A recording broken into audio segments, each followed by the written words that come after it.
Olá! Hoje, no nosso Justiça às Claras aqui da BH News, estaremos entrevistando a doutora Gisele Cui, advogada e professora universitária. O tema de hoje, pessoal, é a petição inicial sobre os novos requisitos do Código de Processo Civil. E olha, não é só para advogado não, viu? Pessoal que é cliente e que precisa de advogado tem que ficar atento ao programa de hoje. Doutora Gisele, é um prazer tê-la aqui com a gente. Prazer é meu, Cristiano, muito obrigada pelo convite, agradeço desde já aos telespectadores e espero que possa contribuir nesse novo sistema processual civil e a petição inicial. Então vamos lá, tenho certeza que o programa vai ser muito produtivo e a senhora já pode ir começando a falar sobre o que mudou pela nova regra processual quando a gente vai ingressar em juízo. O telespectador, parte que está nos ouvindo, é ligada à área de direito e parte não é. Então, a pessoa que vai ingressar, que procura um advogado hoje, ou o próprio advogado que vai ingressar no judiciário, o que ele tem que saber de diferença? Bom, houve uma mudança substancial com o CPC de 2015 e, especialmente, não dá para mais manter aquela visão limitada que a petição inicial não necessita de uma atualização e não necessita de uma técnica e uma reciclagem para adaptar ao CPC de 2015. Especialmente, são três questões importantes. A primeira diz respeito a muitos advogados e operadores do direito, eles não se atentam ao entendimento jurisprudencial da atualidade, ou aos precedentes, ou às súmulas, ao redigir uma petição inicial. Esse tipo de conduta não funciona mais. E por quê? Apesar de o artigo 319 do CPC em si não trazer tantas mudanças em relação ao CPC de 73, que vigiu até o ano passado, há uma diferença substancial aqui, porque agora é necessário do advogado, o defensor público, ou o Ministério Público, que seja, uma cautela imensa na fase preparatória dessa petição. Explica isso. É o seguinte: é necessário que ele se atente, antes de redigir a petição inicial ou ao redigir a petição inicial, dos precedentes ou súmulas ou provimentos vinculantes a respeito daquele tema que será tratado na petição inicial. E por que isso? Porque existe no CPC vigente uma previsão legal de improcedência liminar do pedido antes mesmo da citação do réu, quando, dentre outras hipóteses, se identificar que o fundamento daquela petição inicial, os seus pedidos, eles contrariam súmula dos tribunais superiores, STJ ou STF, ou precedentes vinculantes também dos tribunais superiores, entre outras hipóteses. Então, sempre que houver uma súmula ou um precedente vinculante dos tribunais superiores, não dá mais para fingir que não se conhece daquele tema só porque ele lhe é desfavorável. Que era o que acontecia. E era o que acontecia. Se existe, então, uma decisão dos tribunais, seja do tribunal local, dos tribunais superiores, que é desfavorável ao meu tema, eu não vou invocá-la. Isso não pode ocorrer mais. Por quê? O prejuízo para o próprio cliente será enorme. Por quê? Porque isso implicará em improcedência liminar dos pedidos iniciais. Ou seja, antes mesmo de citar o réu, o pedido será julgado improcedente. E além da improcedência, isso implica em um ônus para o autor, que são os ônus sucumbenciais, que ele vai ser ainda condenado ao pagamento de ônus sucumbenciais, honorários sucumbenciais e custas. Então, o que é preciso fazer? Já que não dá mais para fingir que existe um entendimento dos tribunais superiores ou uma súmula desfavorável sobre aquele tema, o que você tem que fazer? Você tem que, ao redigir a petição inicial, identificar aquela súmula ou precedente e abrir um tópico sobre o precedente e informando, se for o caso de não se adequar ao seu caso concreto, se aquele precedente existente não é adequado exatamente, não se aplica exatamente ao seu caso concreto, você vai fazer o quê? Uma distinção, que é chamado de distinguish, da origem do termo. Vai fazer uma distinção informando, olha, existe esse precedente, mas ele não se aplica ao meu caso concreto por essas e essas peculiaridades. Tá? Porque senão o prejuízo pode ser enorme para o cliente. Deixa eu te perguntar uma coisa. E vamos supor que o precedente seja favorável. Vamos mudar o lado da moeda. Como funciona desse? Nessa situação de precedente ou provimento vinculante favorável, estamos aí no melhor dos mundos. Por quê? O advogado, obviamente, vai ter que se valer de uma técnica processual e também, sob esse aspecto, é necessário conhecer um entendimento vinculante dos tribunais superiores, no sentido de que o que você pode fazer ao favor do cliente? Você vai poder requerer a tutela de evidência.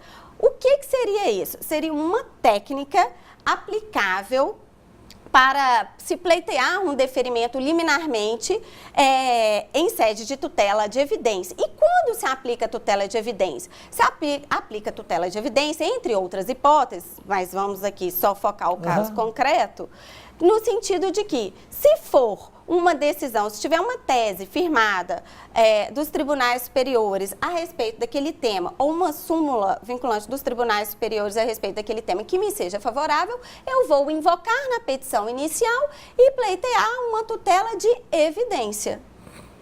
Nós estamos chegando ao final desse bloco e eu vou fazer o intervalo, mas eu vou deixar um tema no ar para todo mundo.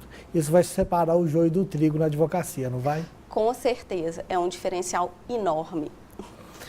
Nós vamos fazer um pequeno intervalo e já voltamos com o Justiça às Claras. É só um minuto.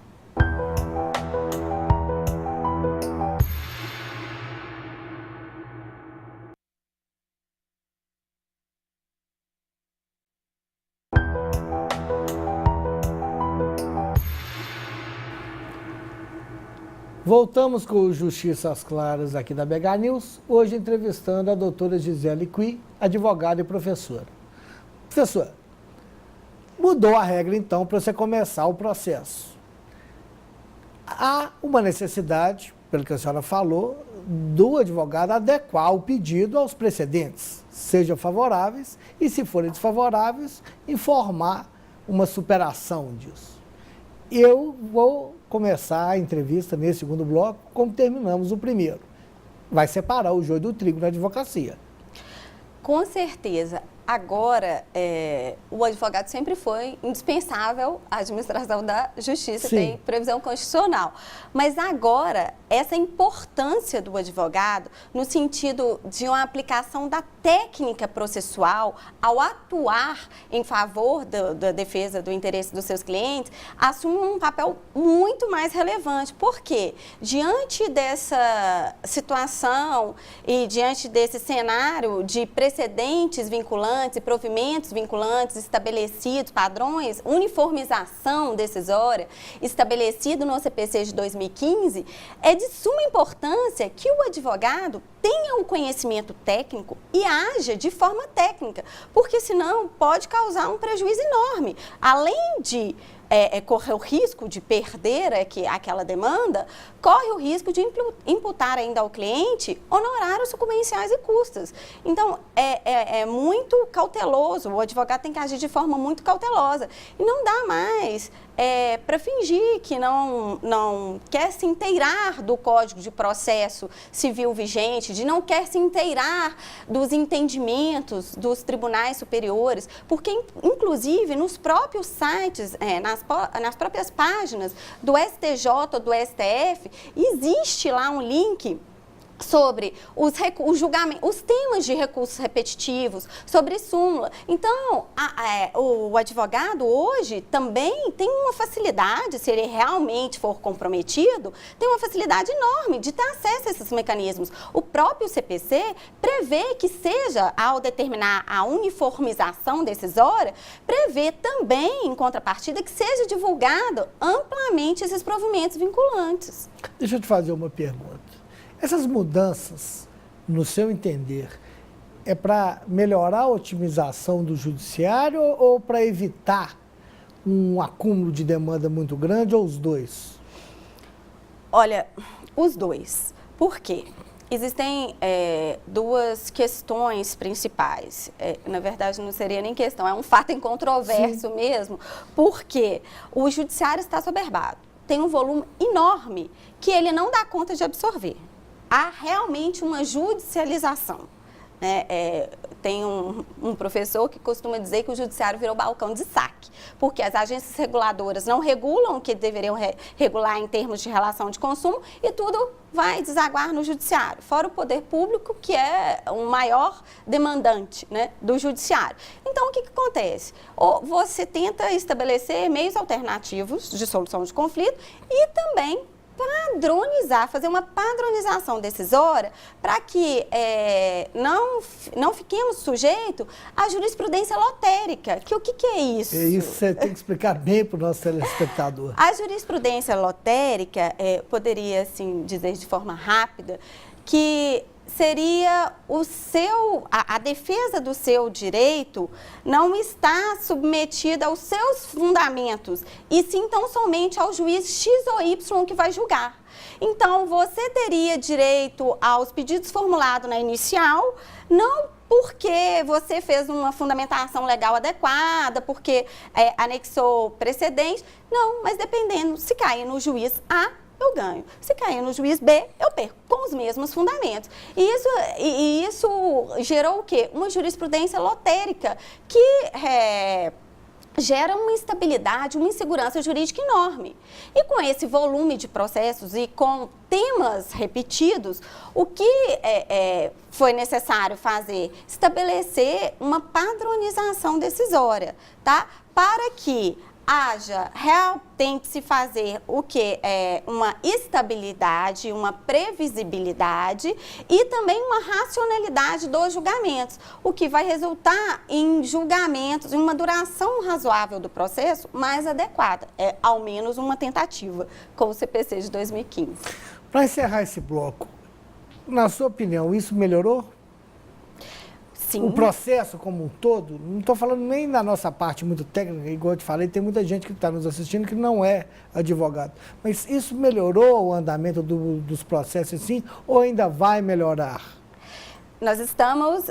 Ou estamos no período meio de transição? Alguns autores e doutrinadores costumam dizer que ainda estamos no período de trevas, porque nós estamos no período inicial de aplicação do CPC. Ele tem pouco mais de um ano só de vigência. Então, até que esses entendimentos, a interpretação se sedimentem, ainda vamos enfrentar algum período de trevas. Mas a intenção e a maior parte das mudanças, sim, são para melhores. Tem que haver o comprometimento tanto por parte de todos os sujeitos processuais e operadores do direito na aplicação adequada. E, para encerrar, qual é o risco de se utilizar efetivo uma petição inicial mal formulada? É só o da sucumbência ou você pode ter uma improcedência constante se você formular o pedido errado? Bom, se você... Constante, que eu quero dizer para o telespectador, é o seguinte: perdi em primeira instância, não adianta nem recorrer, porque já utilizei, o advogado errou e aí não tem mais chance mesmo. O que acontece? O risco, essa sua ponderação é importante, porque o pensamento, até daqueles que não conhecem, do próprio cidadão, seria no sentido de que eu perdi, eu posso propor novamente, demandar novamente. Exatamente. Só que há um risco muito grande, e essa concepção está totalmente errada, porque quando se aplica improcedência liminar do pedido, há uma previsão legal que se está extinguindo, julgando improcedente o processo, aliás, melhor dizendo, com análise de mérito. E se há análise do mérito, você não pode propor novamente a mesma demanda com os mesmos pedidos, fazendo uma simples adequação, porque se operou a coisa julgada. É uma previsão legal que existe da coisa julgada. Então, se extingue-se um processo com análise do mérito, a coisa julgada, e amanhã não pode se propor novamente a mesma demanda. É bom todo mundo ficar atento. Nós vamos fazer um pequeno intervalo e já já voltamos com o último bloco do Justiça às Claras. É só um minuto.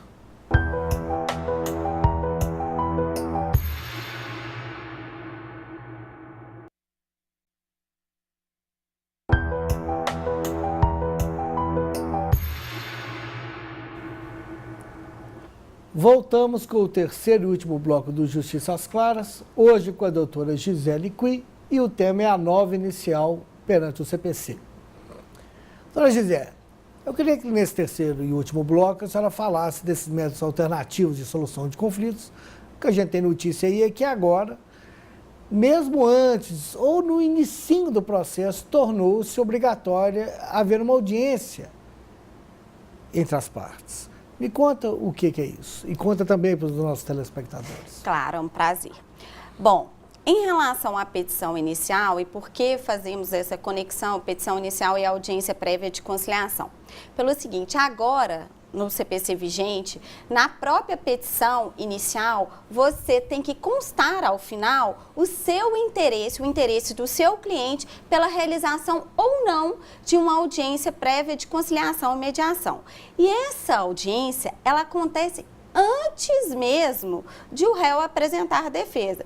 Então, cita-se o réu para primeiro comparecer na audiência de conciliação e mediação.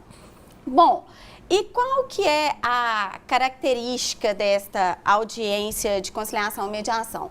Tem alguns pontos positivos e outros nem tanto. Bom, claro que estamos no CPC no modelo multiportas, que se chama. O que é esse modelo multiportas? É que deu um enfoque nesses meios alternativos de dimensionamento de conflitos, que é a autocomposição. O que seria a autocomposição aqui no CPC, com foco aqui na audiência de conciliação? Seria uma das opções, isso, a audiência de conciliação e mediação.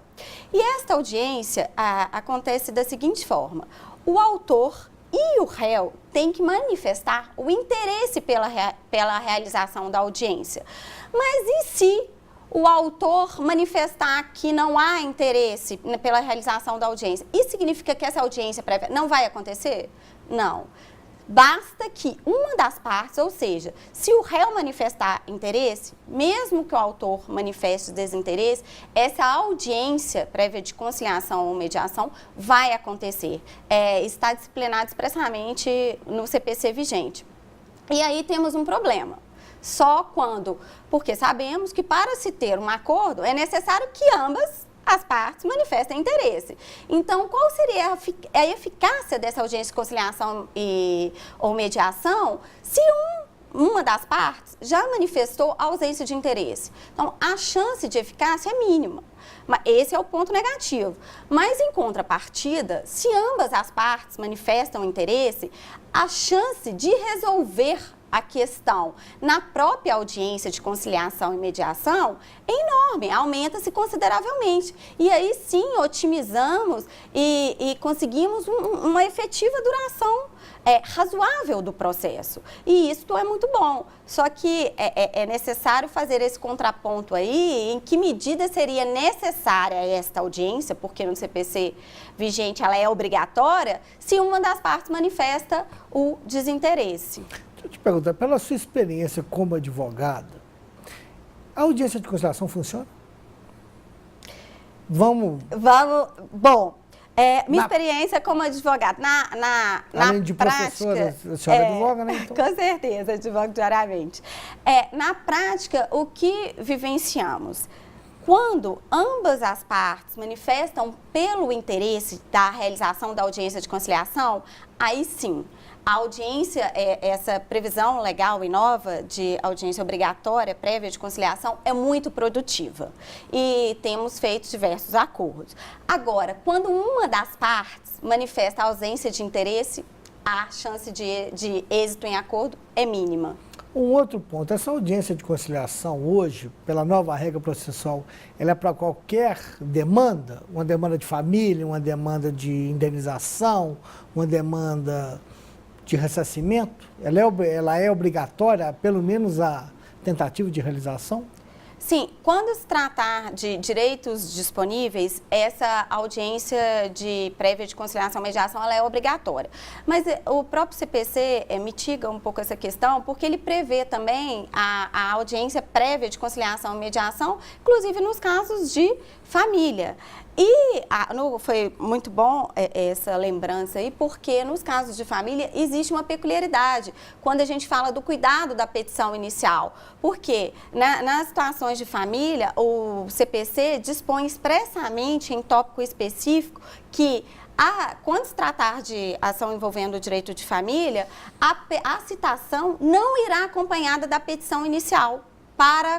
Será a citação para comparecimento na audiência prévia de conciliação e não irá acompanhar da petição inicial. Isso por quê? Porque normalmente as petições iniciais, inclusive se tratando de família, especialmente de família, acabam por ser muito agressivas e é ali uma seara muito melindrosa. Então, qualquer petição mais agressiva e menos técnica pode comprometer um acordo. Então, neste intuito, o CPC, inclusive nos casos de família, prevê que não será acompanhado, especificamente nos casos de família só, que a citação não será acompanhada da cópia da petição inicial. Vou te perguntar uma coisa. Nós estamos chegando ao final já do programa. Eu queria que a senhora falasse rapidamente para o nosso telespectador o que é a primazia de mérito. Bom, a primazia do mérito é uma regra que está disciplinada no artigo 4º do CPC nas normas fundamentais. E a primazia do mérito, essa regra, vem em ótima hora. Não que não existissem já mecanismos para aplicá-la, mas agora o CPC prevê expressamente. E o que é? Qual o intuito dessa regra? É que efetivamente se desconsidere os vícios e muito mais que se desconsidere, é que permita sanar os vícios eventualmente ocorridos no curso do procedimento. Por quê? Na vigência do CPC de 73, existia um formalismo exacerbado, que qualquer pequeno errinho numa petição inicial, ou a falta de um preparo, ou um recolhimento de um preparo recursal, 1 centavo a menos, era motivo, em termos de recurso, se falarmos, de não conhecimento do recurso. E na petição inicial, qualquer mínimo vício de não conhecimento, de indeferimento da petição inicial. E agora, essa regra da primazia do mérito, que norteia todo o CPC, que é aplicável não só para a petição inicial, mas para todas as fases do procedimento. Isso é muito importante, a senhora. Exatamente. Aplica-se inclusive nos recursos. O que ela prevê? Que qualquer vício que não se considere, que não se repute grave, que o juiz tem que fazer? Ele tem que oportunizar a parte, sanar aquele vício. Explica isso para finalizar. O juiz é obrigado, então, a abrir, dar uma oportunidade, não é mais facultativo. Ele é obrigado, por lei, a dar uma oportunidade para a parte. Exatamente. Corrigir o erro que ela cometeu. Focando aqui na petição inicial. Em termos de petição inicial, se falta algum dos requisitos da petição inicial, que está no artigo 319, que seja a qualificação adequada das partes, ou um endereço completo, a ausência de CPF, o juiz, ele não poderá indeferir a petição inicial por esse vício, porque é um requisito. O que o juiz terá que fazer? E aí não é faculdade, e sim é um dever, no sentido de que é uma obrigatoriedade. Ele deverá intimar para a parte sanar o vício no prazo de 15 dias. Entendo. Doutora, nós estamos chegando efetivamente ao final do programa e eu queria, como todo convidado aqui do Justiça às Claras, eu queria que a senhora deixasse uma mensagem para o nosso telespectador, para o nosso, não só o de direito, toda a sociedade em geral. A senhora é professora, advogada. Nós estamos passando por um período, o país está passando por um período muito difícil. Essas questões aí que assolam a mídia nos envergonham muito, infelizmente. E mudanças aí nas regras de processo, de uma forma geral, têm acontecido repetidamente. O que a senhora gostaria de falar nesse finalzinho? Bom, aos operadores do direito, minha recomendação, se atualizem sempre.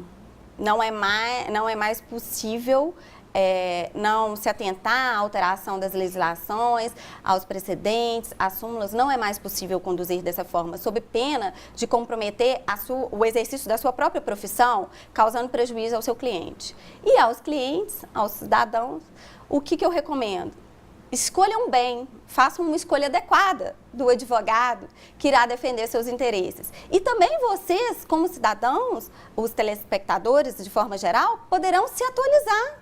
Procurem, entrem nos próprios sites dos tribunais superiores, se atualizem sobre o tema, a matéria que aflige vocês, que geraria uma demanda ou a necessidade de defesa em uma demanda, para que não haja o risco ou diminua o risco de um prejuízo maior ainda. Perfeito. Doutora Gisele, eu vou agradecer a presença da senhora. O programa está à sua disposição. Muito obrigada ao Cristiano e a todos os telespectadores. Foi um prazer. Pessoal, chegamos ao final de mais um Justiça às Claras. Até o próximo programa. Obrigado a todos.